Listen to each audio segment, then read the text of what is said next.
Всем привет, мои дорогие девочки и мальчики! Спасибо, что вы со мной и смотрите это видео. И сегодня мы поговорим о любимых ароматах звезд. Начать сегодняшний выпуск я хочу с моей самой любимой, наверное, актрисой, по крайней мере, одной из самых любимых моих актрис. И я говорю о прекрасной, яркой, обворожительной и очень талантливой Кейт Уинслет.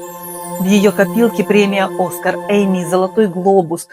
Кейт, безусловно, очень талантлива, и она очень хорошо вживается в роль, она передает характер. Кроме того, меня особенно прельщает в ней ее красота. Действительно красивая женщина, которая не перекраивает себя под какие-то стандарты, и она действительно прекрасна.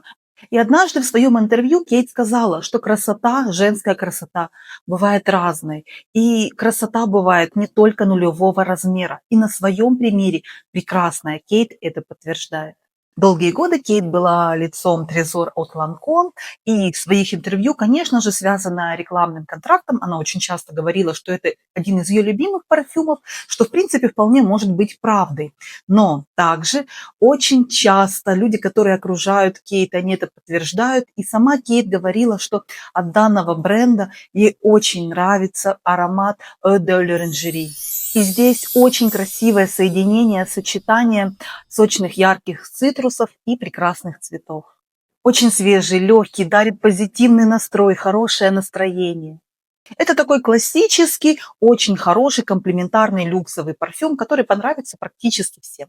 Достаточно стойкий, шлейфовый. И если говорить про какие-то ассоциации к нему, то это свежесть, это раннее прохладное утро, это что-то немножко бодряще нежное. В его верхних нотах цветок апельсина, цитрусы, апельсин и бергамот. Средние же ноты – это жасмин, а в базе кедр и бензоин. Прекрасный, легкий, очень атмосферный аромат. Следующая звезда в моем сегодняшнем выпуске – это очень яркая, экспрессивная блондинка. Я говорю про Яну Рудковскую. Продюсер, светская львица, жена олимпийского чемпиона. Все мы знаем Яну как любительницу трендов. Ей нравится все остро модное, все брендовое, все яркое и красивое. И, возможно, кому-то Яна может показаться спорным персонажем, но нельзя не отметить, нельзя не восхититься ее упорством, целеустремленностью и силой воли. Мне кажется, если Яне что-то нужно, Яна видит цель и не видит препятствий. И совсем недавно в Инстаграм я увидела, как Яна демонстрирует свои самые любимые парфюмы. И здесь нужно сказать, Яна не изменяет себе. Яна в этой подборке показала все самые модные, самые трендовые, самые популярные парфюмы. И ей они также нравятся.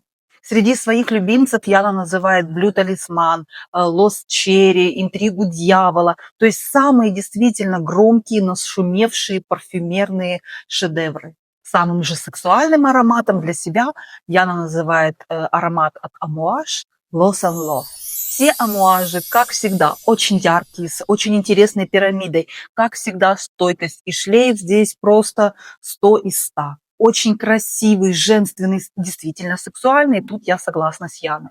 Это такое очень красивое, манкое, сексуальное сочетание цветочного букета, который утопает в ликере амаретто и окутан такой небольшой, чуть терпкой дымкой. Звучит дорого, красиво, роскошно, женственно, маняще.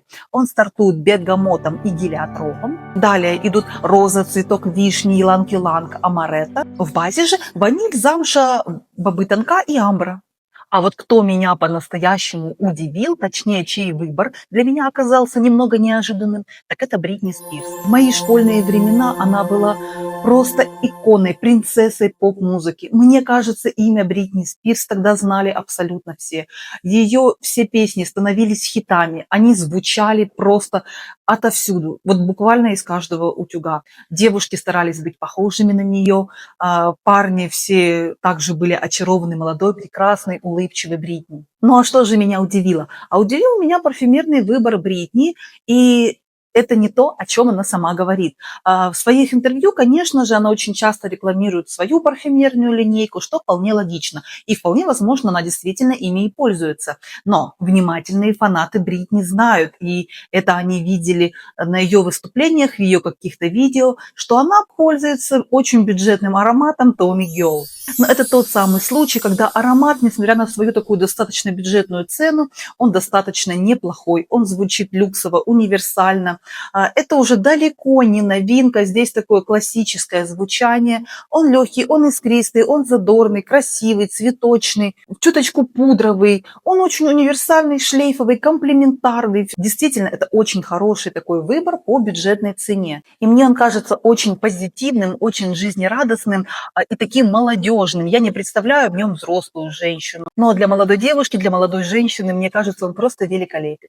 В нем мандарин, камелия, черная смородина, яблоневый цвет. Далее идут лимон, грейпфрут, а также роза, жимолость, мята, фиалка и лилия. В базе же кедр, а также магнолия, жасмин, сандал и кожа. Красивый бюджетный аромат, выбор Бритни Спирс.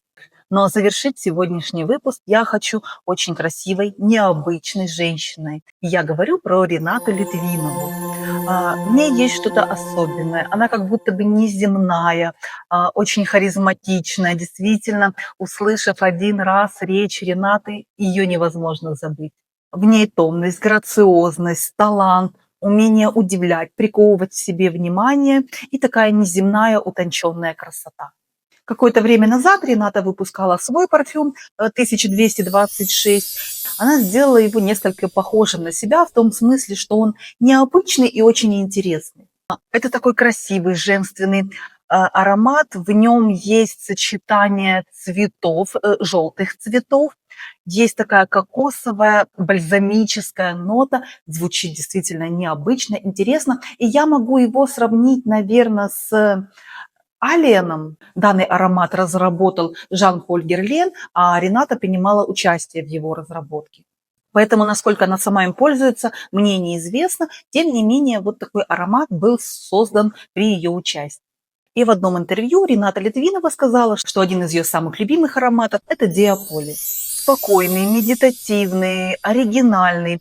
Здесь он вам понравится, если вы любите чайные ноты в парфюмерии. Они здесь с небольшой такой кислинкой. Иногда также я в данном парфюме улавливаю как будто бы такие сигаретные, табачные ноты, но ничего подобного в пирамиде не заявлено. Возможно, мне кажется, эта чайная нота так играет и видоизменяется. В его верхних нотах бергамот и яблоко, средние же ноты – это черный чай, в базе же амбра, мускус и дубовый мох. Очень интересный аромат, выбор прекрасной, утонченной Ренаты Литвиновой. Ну а на сегодня у меня все. Спасибо, что вы были со мной и смотрели это видео. Спасибо за ваши лайки, ваши комментарии, а также за вашу подписку. Я все это очень-очень ценю и очень вам благодарна. Ну а я, как всегда, желаю вам хорошего дня и отличного вечера. И не забывайте, что вы прекрасны и вы уникальны. Всем пока-пока!